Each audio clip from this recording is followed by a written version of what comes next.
এখনো রেগে আছো আমার উপর। আমার রাগতে বয়ে গেছে আপনার ওপর। তুমি কিছুতেই বুঝছো না, খরচ বাড়ছে। আয় না বাড়লে চলবে কি করে রাজ্য? বিদেশে আমাকে যেতেই হবে। সব বুঝেছি, সব বুঝেছি। আপনার আমাকে অসহ্য লাগছে, তাই আপনি বিদেশে যাচ্ছেন, তাই তো? তুমি আমায় ভুল বুঝছো। রাজ্য চালাতে অর্থের প্রয়োজন আছে। কেন এতদিন রাজ্য বুঝি চলছিল না? এতদিন যেভাবে চলছিল সেভাবেই চলবে। সময় পাল্টাচ্ছে। এখন শুধু সিংহাসনে বসে থাকলেই চলে না। দেশ বিদেশ ঘুরে দেখতে হবে কিভাবে রাজ্যের উন্নতি হয়, লাভ হয়, সেই নিয়ে নতুন করে ভাবতে হবে। তার মানে আপনি ঠিক করে নিয়েছেন আপনি যাবেন, তাই তো? হ্যাঁ। আর যতদিন আপনি না থাকবেন এখানে কি হবে ভেবে দেখেছেন মহারাজ? কে সামলাবে সব?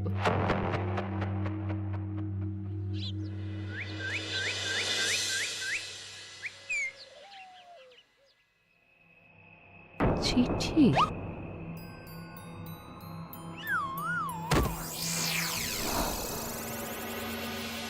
আমি অনেক ভেবে দেখলাম, আসলে এসব সিংহাসন, ক্ষমতা, প্রতিপত্তি অর্জন করা আর রক্ষা করার জটিলতার চেয়ে বাকি জীবনটা শান্তির সাথে বনে কাটিয়ে দেওয়াই ভালো। বলছি সবই তো বুঝলাম, কিন্তু এই শান্তিটা কে? মহারাজ সন্ন্যাসী হয়ে গেলেন আর এসব নিয়েও তুমি ভাড়ামি করছো গোপাল? ও মা গো, এবার কি হবে? চিন্তা করবেন না রানীমা, কৃষ্ণনগরকে আমি আমার বুক দিয়ে আগলে রাখবো। আপনার ছাতির মাপটা ঠিক মতো জানেন তো মন্ত্রী মশাই? মানে ওই গোটা কৃষ্ণনগরকে কি আপনি আপনার বুকের মধ্যে আগলে রাখতে পারবেন? গোপাল! মার্জনা করবেন মন্ত্রী মশাই। আমি বলছিলাম কি, ওইসব আগলে টাগলে রাখার আগে ওই ভালো করে খুঁজে দেখুন সব।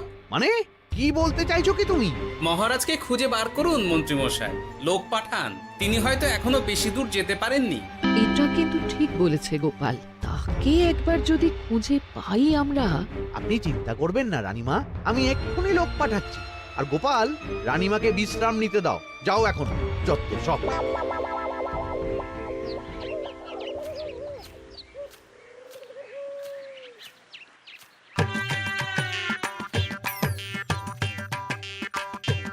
কই গো, গেলে কই? এক ঘটি জল দাও দেখি। ওই জলই খেতে হবে, শুধু জল। ঘরে এক দানাও চাল নেই। বাজারে না গেলে আজ হরি মটর। রাজ্যে রাজা নেই আর তুমি ঘরে চাল নেই বলে চিল্লামিল্লি করছো। চত্ব সব। ও মা গো, মহারাজ রাজ্যে নেই তো গেলেন কই? হ্যাঁ, বনবাসে। সে কি গো, এবার কি হবে তাহলে? কপালে যা লেখা আছে তাই হবে, আর কি। এই তোমার চাকরিখানা থাকবে তো? হ্যাঁ, না থাকলে বাটি হাতে বেরোবো, চিন্তা কি?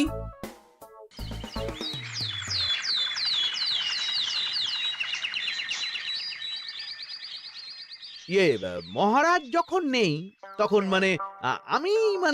আমি যখন এ রাজ্যের মহামন্ত্রী, তখন আমি এত মানে মানে করার কি আছে মন্ত্রী মশাই? মহারাজ নেই তো কি হয়েছে, রানীমা তো আছেন। আমরা তার কথা মতোই চলব। গোপাল একদম উচিত কথা বলেছে। হ্যাঁ, আমিও তো তাই বলছিলাম। মহারাজ যখন নেই তখন রানীমার নির্দেশ মতোই তো আমাদের সামলাতে হবে সব। কতদিন আর আগলাবে গোপাল? আজ নয় কাল এই শর্মাকেই বসতে হবে এই সিংহাসনে। যতদিন পারি ততদিন তো চেষ্টা করতেই হবে মন্ত্রী মশাই। আপনি যদি চলেন ডালে ডালে, আমি চলি পাতায় পাতায়। রাজা মশাই আছেন? আমি অনেক দূর থেকে আসছি।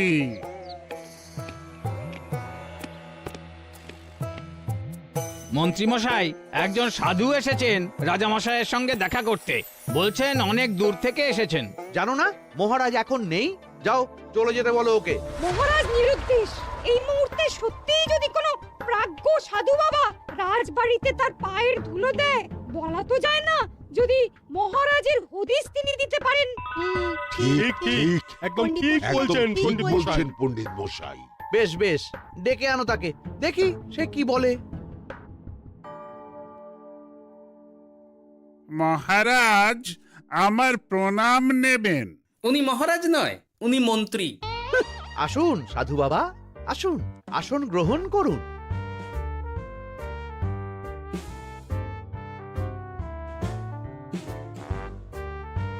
এ কি করলেন সাধু বাবা?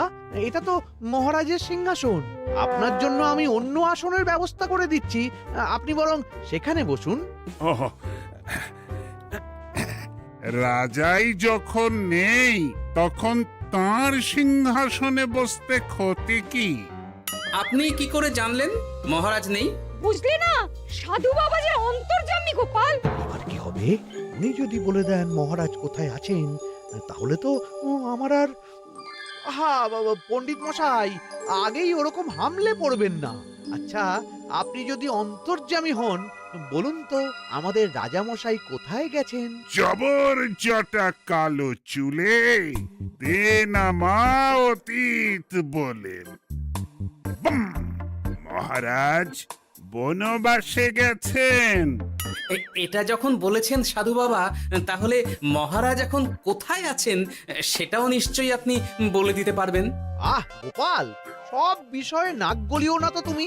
ঠিক ঠিক আছে, রাজা মশাইকে নিয়ে চিন্তা হওয়া তো খুবই স্বাভাবিক, কিন্তু গোপাল, রাজা মশাই বনবাসে গেছেন, তাকে আর সংসার মায়ায় বাঁধা ঠিক কাজ হবে না। এ আপনি কি বলছেন সাধু বাবা? মহারাজ না থাকলে রাজ্য চলবে কেমন করে? নতুন রাজা নির্বাচন করতে হবে।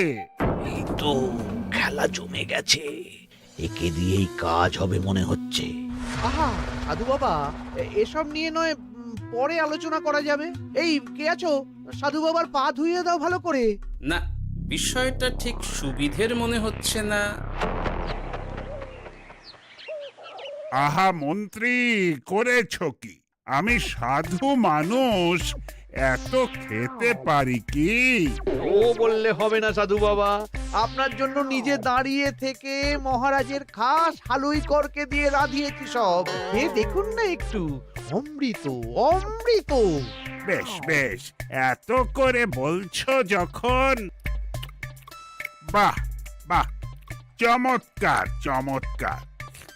আমি জানি তো যে এমন খাবার আপনি আগে কখনো খাননি।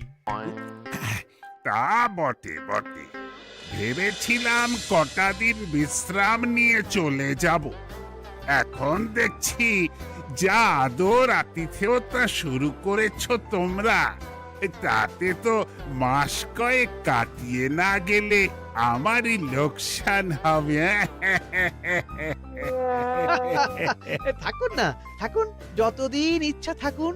আমার ইচ্ছা অনুযায়ী সব চললে তো ওই গোপালের জায়গায় আপনাকেই সবার মহারথী করে রেখে দিতাম চিরকাল।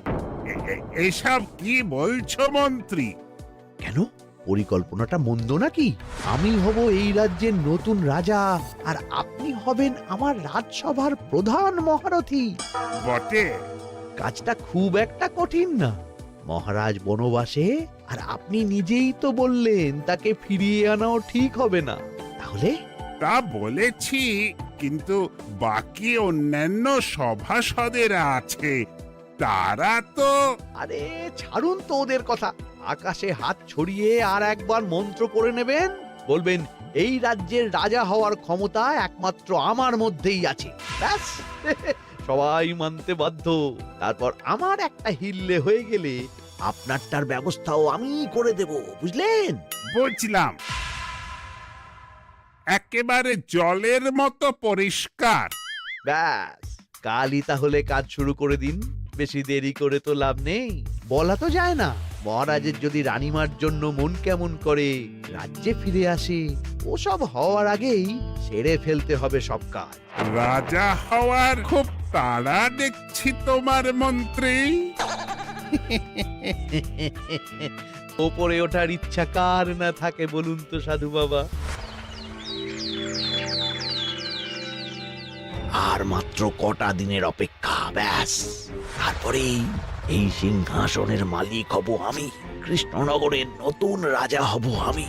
সমস্ত ধন দৌলত থাকবে আমার এই হাতের মুঠোয়। কি অত ভাবছেন মন্ত্রী মশাই একা একা? মানে কি ভাবছি তার কৈফিয়ত তো তোমায় দিতে হবে। হ্যাঁ, হিমা, ছি ছি ছি, আপনি কেন কৈফিয়ত দেবেন? আপনার মুখ দেখলেই তো বোঝা যাচ্ছে যে আপনি কি ভাবছেন। তাই বুঝি? তা বলো দেখি কি ভাবছি আমি। আপনি ভাবছেন ওই কৃষ্ণনগরের সিংহাসনের কথা। শুনে ফেললো নাকি সব? আপনি ভাবছেন আমাদের মহারাজের কথা, তাকে কিভাবে ফিরিয়ে আনা যায় সেই কথা, তাই না? মহারাজকে যে আর ফিরিয়ে আনা যাবে না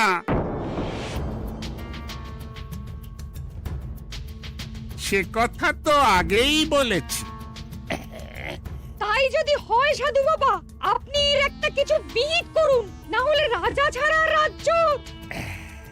ঠিক বলেছ, রাজা রাজ্য, নুন ছাড়া তরকারি, আলো ছাড়া দিন, জল ছাড়া জীবনের মতো।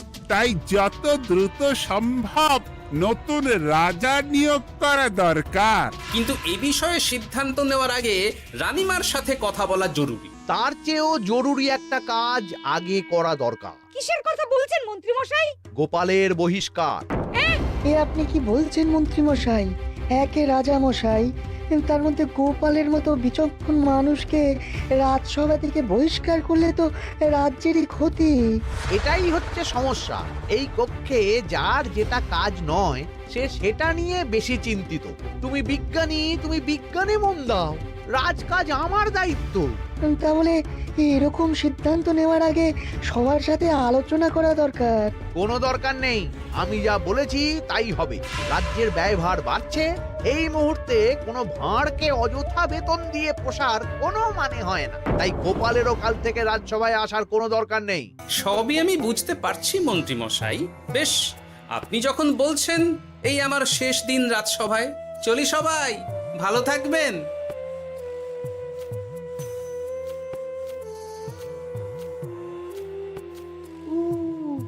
এত সহজে যে বেটা মাঠের বাইরে চলে যাবে বুঝতেই পারিনি আগে। এবার আমার আর সিংহাসনের মাঝে নেই কোনো বাধা, নেই কোনো কাটা।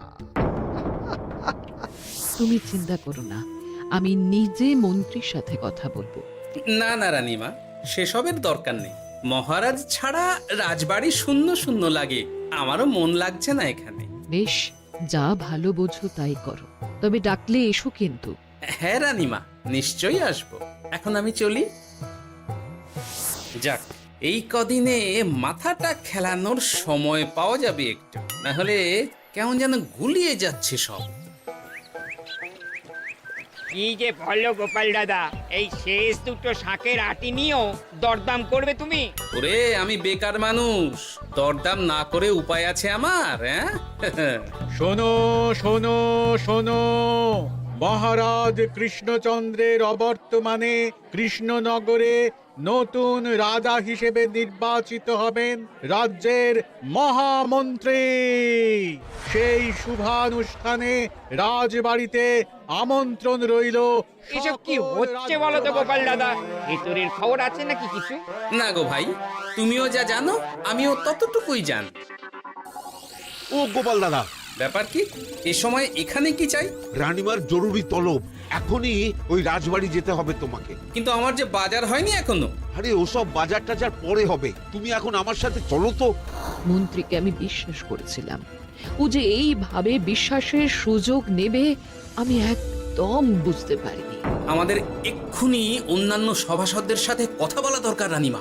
কারোর সাথে কথা বলার দরকার নেই রানীমা, আমি নিজেই চলে এসেছি আপনার সাথে কথা বলতে। এখানে কি জন্য এসেছো গোপাল? রানীমার কান ভাঙাতে? বাহ, আপনি সবার মাথা মুড়িয়ে সিংহাসন কবজা করতে পারেন, আর আমি রানীমাকে সেই সত্যি কথা জানাতে পারি না? হ্যাঁ? চুপ!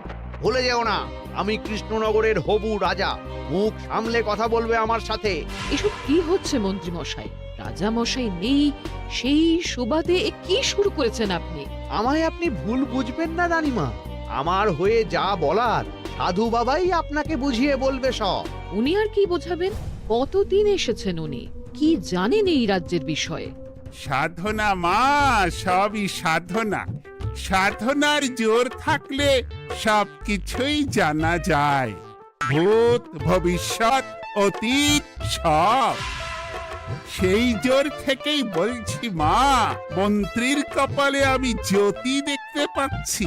মন্ত্রী যদি রাজ্যের রাজা হয়, এ রাজ্যের উন্নতি কেউ ঠেকিয়ে রাখতে পারবে না।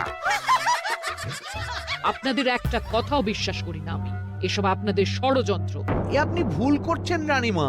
যা হোক, যে কথা আমি বলতে এসেছি, রাজা যখন আমি হচ্ছি তখন তো আমাকে এই প্রাসাদেই থাকতে হবে, ফলে আমার স্ত্রীকেও এখানে এসেই থাকতে হবে। সে তো আর একা থাকতে পারবে না। তাই আপনি যদি এই ঘরটা ছেড়ে দিতেন। কিন্তু মন্ত্রীমশাই, তুমি কি বলছো মন্ত্রী? এখানে না থাকলে রানীমা থাকবেন কোথায়? আর আমি তো এমন কোন বিধান দিইনি যে রানীমাকে অন্যত্র পাঠাতে হবে। সবকিছুর জন্য তো আপনার বিধান দরকার নেই সাধু বাবা, এ আমার নিজের বিধান। আমি রাজা হব, আমার স্ত্রী রানী হবে, তারও তো অধিকার আছে রানীর মতো থাকার, রানীর মহলে থাকার। আপনার ব্যবস্থা আমি অন্যত্র করে দেব রানীমা, আপনি কিচ্ছু ভাববেন না। হাজার হোক, আপনি আমাদের প্রাক্তন মহারাজের স্ত্রী বলে কথা। কি বলো গোপাল? আমার মনটা আসলে অনেক অনেক বড়, তোমরা খালি দেখতে পাও না সেটা। কাজটা কি আপনি ঠিক করলেন মন্ত্রীমশাই? শোনো গোপাল, আমাকে ঠিক ভুল বোঝাতে এসো না তুমি, বরং কাল সময় মতো চলে এসো। কৃষ্ণনগরের নতুন রাজার রাজ্যাভিষেকের জন্য মহাভোজের আয়োজন হবে। যতদিন পাচ্ছ খেয়ে নাও পেট ভরে।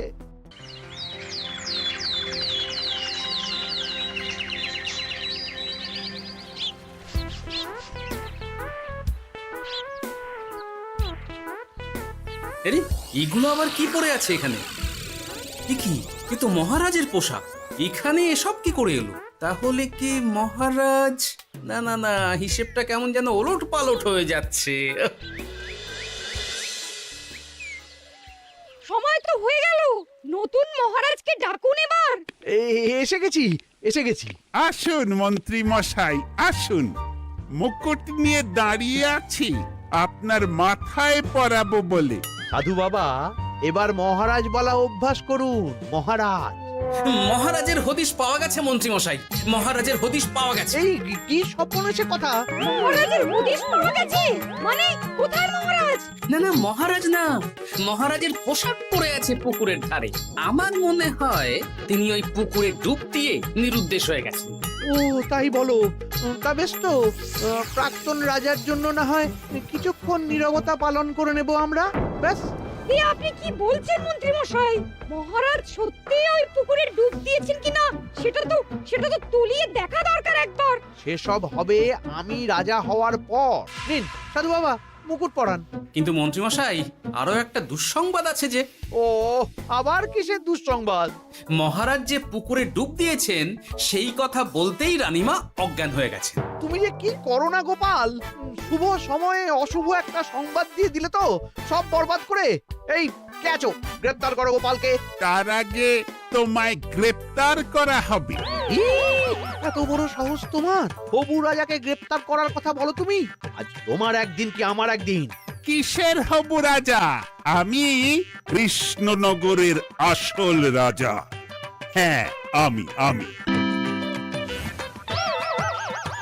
কি মহারাজ, আপনি? হ্যাঁ, আমি। অনেক দিন ধরে তো তোমার বাড়বাড়ন্ত দেখলাম, আজকে খেলা শেষ। কিন্তু গোপাল, রানী কোথায়? কেমন আছে সে? এক্ষুনি তার কাছে আমাকে নিয়ে চলো। রানীমা ভালোই আছে মহারাজ, কিচ্ছু হয়নি তার। কিন্তু তুমি যে বললে রানী অজ্ঞান হয়ে গেছে। এটুকু মিছে কথা না বললে যে আপনার লুকোচুরি খেলাটা এত সহজে শেষ হতো না মহারাজ। লুকোচুরি বটে, কিন্তু তুমি বুঝলে কি করে এত সব? প্রথম সন্দেহটা হলো যখন রানীমাকে অন্যত্র রাখার কথা বলতেই আপনি বিচলিত হয়ে উঠলেন, তখন। তারপর পুকুর পাড়ে আপনার পোশাক।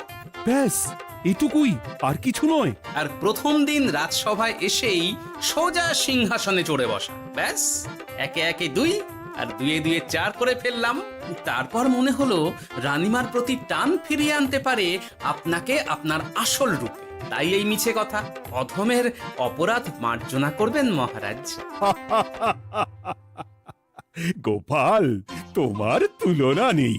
কিন্তু মহারাজ, আপনি কেন এই ছদ্মবেশ নিয়েছিলেন তার আসল উদ্দেশ্যটা কিন্তু এখনো আমার কাছে পরিষ্কার হয়নি পুরোটা। আসলে আমি পরীক্ষা করছিলাম, বুঝলে, কিসের পরীক্ষা মহারাজ? যে আমার অনুপস্থিতিতে কে এই রাজ্য চালাবে তার পরীক্ষা।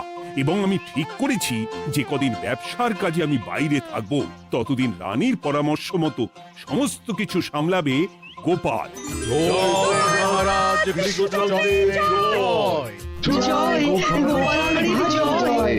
আর আমি মহারাজ? তুমি থাকবে পেয়াদা। এ কি শুধু জল আর ভাত? আগেই বলেছিলাম বেশি বেরো না, বেরো না, রাজা হবেন। এখন খাও খাও, জল ভাত খাও।